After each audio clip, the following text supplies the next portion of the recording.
This afternoon I pray that the Holy Ghost Oro esta tarde para que o Espírito Santo nos ajude, a mim e a vocês, à medida que falo sobre importantes princípios do Evangelho. Uma das minhas atividades preferidas como líder do sacerdócio é visitar os membros da igreja em sua casa. Gosto particularmente de conversar com os membros que, em geral, são conhecidos como menos ativos. Durante os anos em que servi como presidente de estaca, eu contatava regularmente os bispos e pedia-lhes que identificassem, em espírito de oração, pessoas ou famílias que poderíamos visitar juntos. Antes de irmos até a casa deles, o bispo e eu nos ajoelhávamos e pedíamos orientação e inspiração ao Pai Celestial para nós e para os membros que encontraríamos. Nessas conversas éramos bastante diretas. Expressávamos amor e gratidão pela oportunidade de estar em sua casa. Afirmávamos que éramos servos do Senhor a seu serviço naquele lar. Dizíamos que sentíamos sua falta e precisávamos deles, e que eles necessitavam das bênçãos do Evangelho restaurado. Em algum momento no início da conversa, eu costumava fazer uma pergunta do tipo: poderiam ajudar-nos a entender por que não estão participando ativamente das bênçãos e dos programas da igreja? Participei de centenas e centenas de visitas dessa natureza. Cada pessoa, cada família, cada lar. Cada resposta eram diferentes. Contudo, com o passar dos anos, detectei um tema comum a muitas das respostas às minhas perguntas. Com frequência, ouvi explicações como: há vários anos, um homem disse algo na escola dominical que me ofendeu e nunca mais voltei. Ninguém na ala me cumprimentava ou se achegava a mim. Sentia-me como um intruso. Fiquei magoado com a frieza dos membros dessa ala. Não concordei com os conselhos do bispo. Não porei os pés naquela capela enquanto ele for o líder. Foram citados muitos outros motivos de ofensa, desde diferenças doutrinárias entre os adultos a zombarias, provocações e exclusões entre os jovens. No entanto, o motivo recorrente era: fui ofendido por. O bispo e eu ouvíamos com atenção e sinceridade. Um de nós perguntava em seguida sobre a conversão deles e ao Evangelho restaurado e seu testemunho. Ao conversarmos, os olhos deles não raros se enchiam de lágrimas quando recordavam o testemunho confirmador do Espírito Santo e descreviam suas antigas experiências espirituais.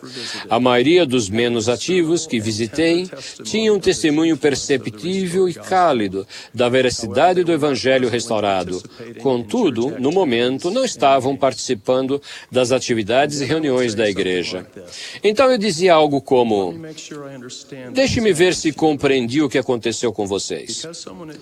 Porque alguém na igreja os ofendeu, vocês deixaram de ser abençoados pela ordenança do sacramento, renunciaram à companhia constante do Espírito Santo. Porque alguém na igreja os ofendeu, afastaram-se das ordenanças do sacerdócio e do templo sagrado. Abriram mão da oportunidade de servir ao próximo e de aprender e crescer. E agora estão erguendo barreiras que impedirão o progresso espiritual dos seus filhos, dos filhos dos seus filhos e das gerações seguintes. Muitas vezes as pessoas paravam para pensar por um instante e diziam: nunca tinha visto as coisas por este prisma. Então o bispo e eu fazíamos um convite. Caros amigos, estamos aqui hoje para dizer-lhes que a hora de parar de sentir-se ofendido é agora.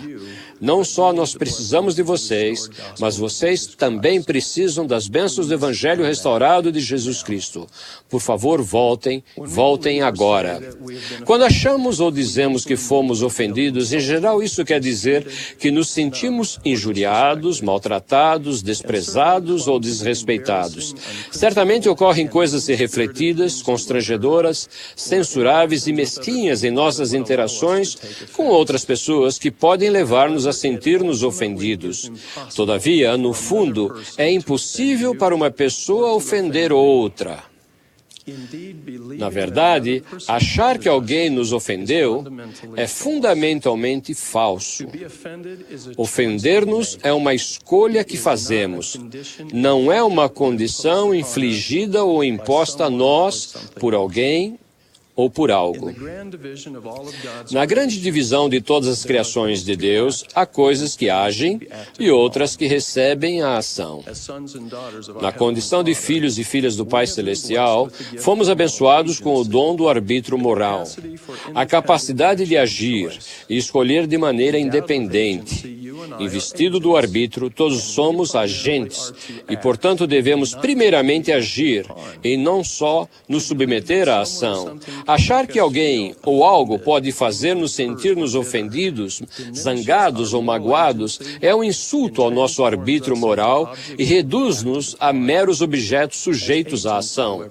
Contudo, como agentes, todos temos o poder de agir e escolher como nos conduziremos diante de uma situação ofensiva ou aviltante. Thomas B. Marsh, o primeiro presidente do Quórum dos 12 Apóstolos nesta dispensação, optou por ofender-se num desentendimento insignificante sobre uma porção de nata. Brigham Young, por outro lado, foi repreendido severa e publicamente pelo profeta Joseph Smith, mas decidiu não se ofender. Em muitas ocasiões, optar por ofender-se é um sintoma de um problema espiritual bem mais profundo e sério.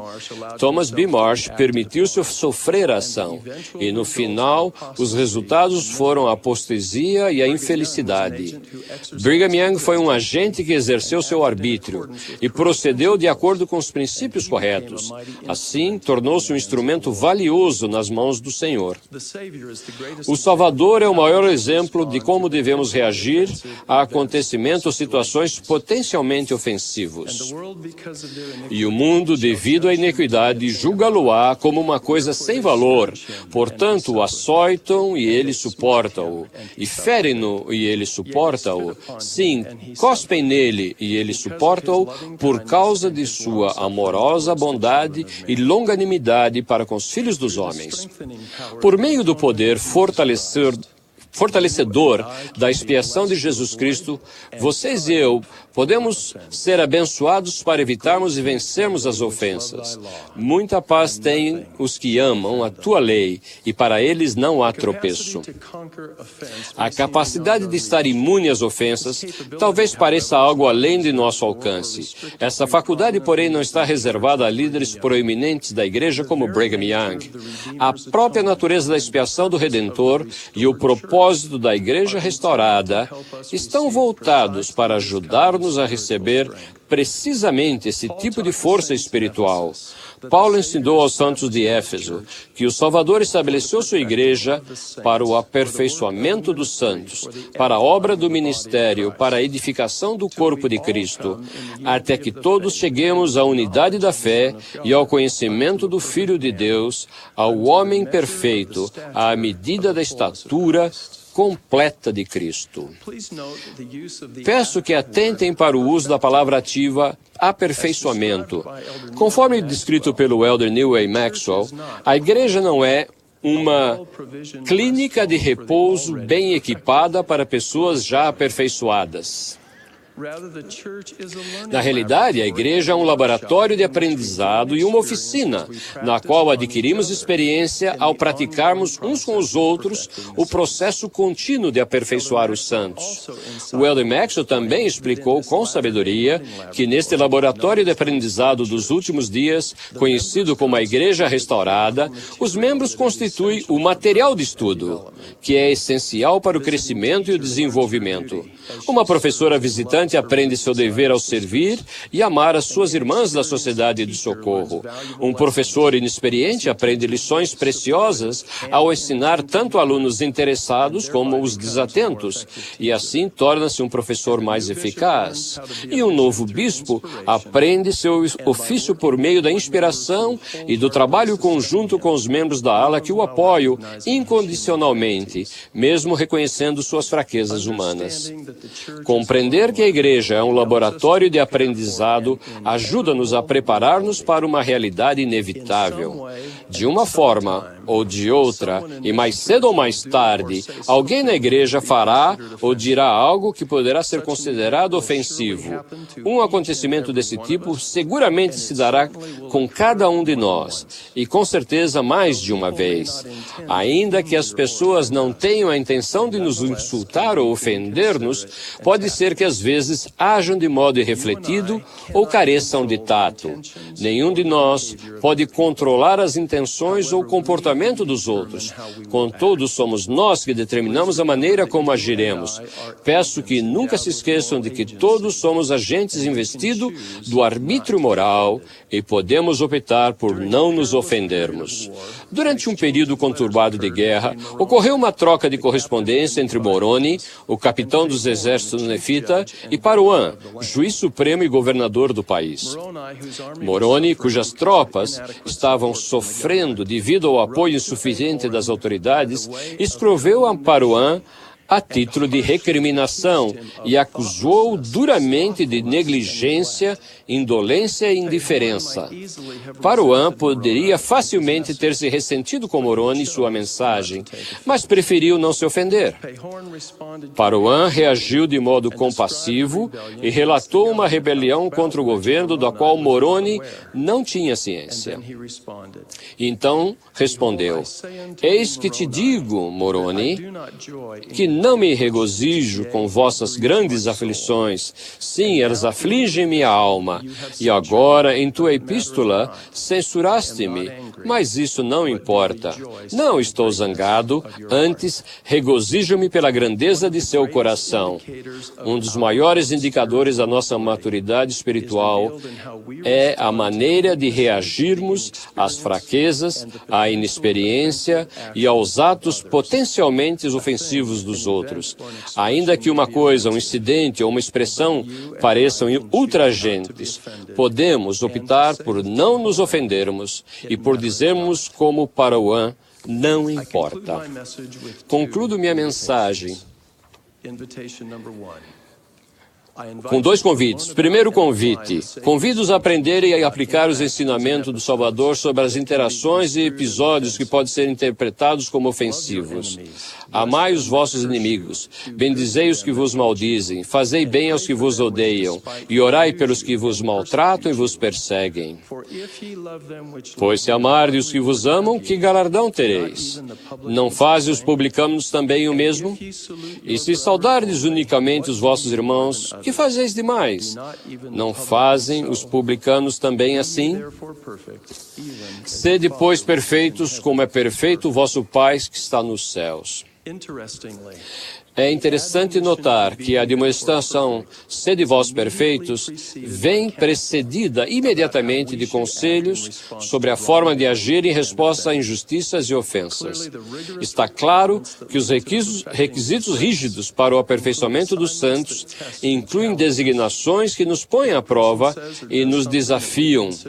Se uma pessoa disser algo que consideramos ofensivo, nossa primeira obrigação é recusarmos-nos a ofender-nos e depois comunicarmos, em particular, de modo honesto e direto com a pessoa. Tal atitude é um convite à inspiração do Espírito Santo e permite que os mal-entendidos se esclareçam e que se compreenda a real intenção. Convite número 2.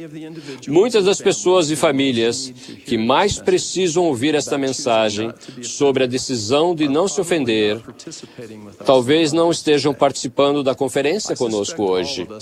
Suponho que todos conhecemos membros que se encontram afastados da igreja por terem preferido ofender-se e que seriam muito abençoados se voltassem. Poderiam, por favor, identificar em espírito de oração uma pessoa com quem vocês conversarão e a quem farão um convite para votar ao nosso convite? Podem dar-lhes uma cópia desse discurso ou, se preferirem, abordar os princípios que discutimos hoje. E, por favor, lembrem-se de que esse convite deve ser feito com amor e mansidão, e não em espírito de superioridade hipócrita e orgulho. Ao respondermos a esse convite com fé no Salvador, testifico e prometo que as portas se abrirão, que nossa boca se encherá e o Espírito Santo testificará da verdade eterna e que o fogo do testemunho se reacenderá. Como seu servo,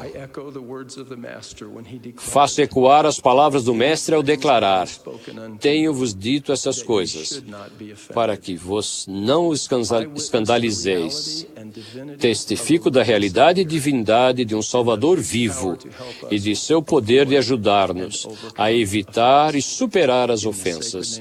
No sagrado nome de Jesus Cristo. Amém.